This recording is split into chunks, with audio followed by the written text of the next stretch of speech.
Bonjour Salomon. Bonjour Benoît. Dis-moi, l'autre jour on parlait des émotions et de leur rôle et des messages qu'elles nous communiquent.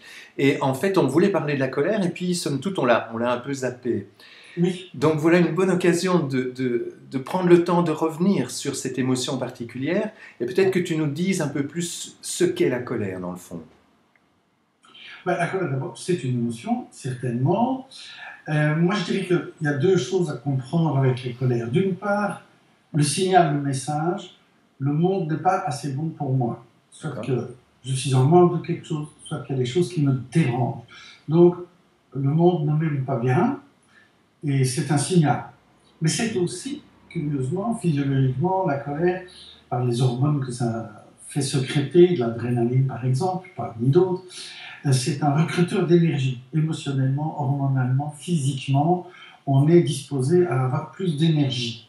Ce qui est malheureusement aussi la source de certains dérapages. Mais au départ, l'énergie c'est une bonne chose, puisque si je comprends bien ma colère, je peux identifier ce qui dans mon monde me manque, me déplaît, me dérange, et faire ce qu'il faut pour que ça change.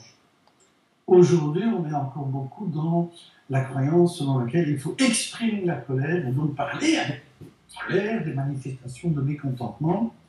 Il faut vider sa colère en exprimant, mais si on la vide en exprimant, on perd peut-être l'énergie qu'elle pouvait nous donner pour faire les opérations qu'il faut pour que le monde devienne bon, respectueux de moi, que je sois pas en manque de choses importantes, que les choses qui me dérangent gravement puissent être corrigées.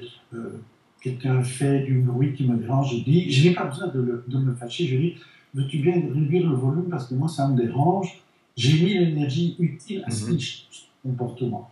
Voilà en gros ce que la colère a comme mission. Aussi, bonne affaire, la colère me suscite un recrutement d'énergie qui me rend plus apte à obtenir ce changement. Les dérives, les dérapages, c'est uniquement exprimer la colère.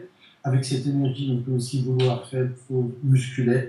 Nous savons combien de gens pensent que la violence, toute naturelle, quand on est en colère, il y a eu des périodes longues dans la justice française où, sous l'empire de la colère, il a vu rouge et donc il a découvert sa femme avec un autre homme.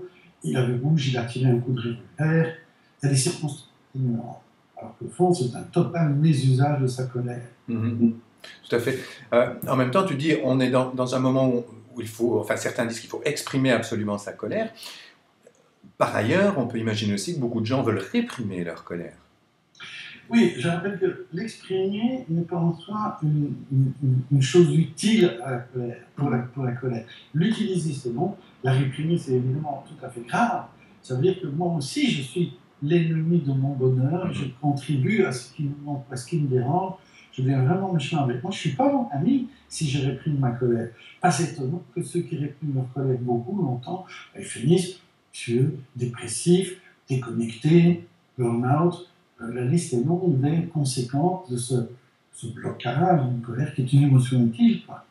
C'est ça. Donc de nouveau, écouter le message qui est là, le comprendre, et ici, par rapport à la colère, utiliser cette colère de manière cohérente et efficace pour effectivement répondre au message qui nous est donné par la colère. Une réponse constructive pour mon bonheur. Super, super. Merci beaucoup, Salomon. Avec plaisir. Au revoir.